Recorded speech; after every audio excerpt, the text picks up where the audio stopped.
Damage caused by tropical storms and hurricanes can upend lives for months and sometimes years. Some of us here on the Gulf Coast know this all too well. Even in the country's most vulnerable coastal states, individuals and businesses may underestimate their risk or have insufficient insurance coverage.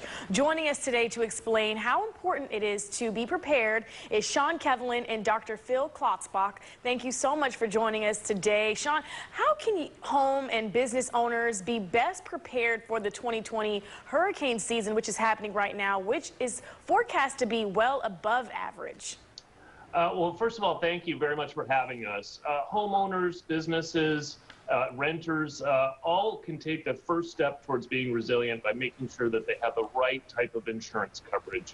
You want to make sure that you have the right enough coverage to repair and rebuild your home, to protect your contents. So you want to make sure that you have the right type of insurance. Another type of insurance that's very important, especially in your area, is flood insurance. In fact, and unfortunately, not enough people have flood insurance, and hurricanes oftentimes cause a significant amount of flooding. In Escambia County, in fact, it's only a 16.5% take-up rate on flood insurance. So we urge your viewers to make sure that they have the right type of flood insurance, that they look at their insurance policy and read that one-page summary to know what's covered for them. Making sure as well to just be prepared. Have a go bag ready. Have your evacuation route ready to go and understood.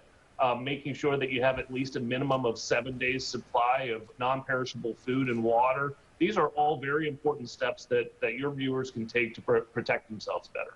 This is so true. We definitely all have to make sure we are prepared and over-prepared during these times. And my next question is for Dr. Klotzbach. Now, are the number and intensity of the U.S.'s natural disasters, are they increasing, or does it just seem that way? I know we're hearing a lot about different earthquakes and a lot of different things are happening now. It feels like more than ever, but are we just feeling that way, or is it actually that?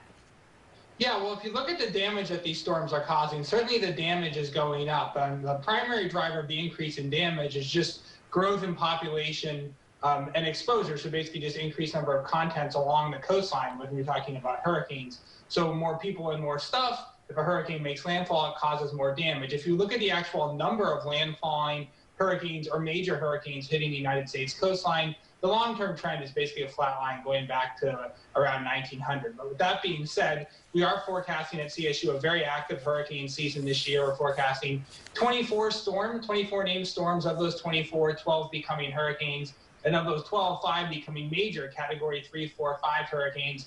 Hurricanes have winds of 111 miles per hour or greater. That's about twice the average season of 12 storms and 6 hurricanes. We've already had 5 named storms and 2 hurricanes even hit the U.S. already this year. Those 2 hurricanes being Hannah and then Isaias just a few days ago.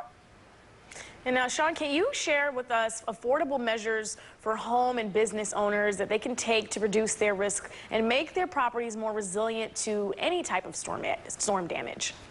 Yeah, absolutely. We recommend that people take the time to have their roof inspected annually to ensure that it'll hold up in case there is significant wind as a result of a hurricane or a tropical storm. There are also some simple landscaping changes that you can make to avoid rain runoff. And then you want to make sure that you invest in some more protective components of your home. The garage door, for example, can be more wind resistant. You can have storm shutters. You can also have tie downs for your roof. These are all affordable and good ways that people can make themselves more resilient and better manage their risk and really help themselves recover faster, which is critical. Thank you both so much for joining us here. I know our viewers probably have more questions about this. Now, where can they go for more information? Absolutely. We recommend III.org. That's the Insurance Information Institute. It's 60 years old. We're a trusted source of information. We want to empower consumers to make the right decisions. And you'll also find some great Twitter feeds that you can follow, including Dr. Klotzbach in Colorado State University. Dr. Klotzbach and Sean, thank you for joining us right here on Gulf Coast Today. All right.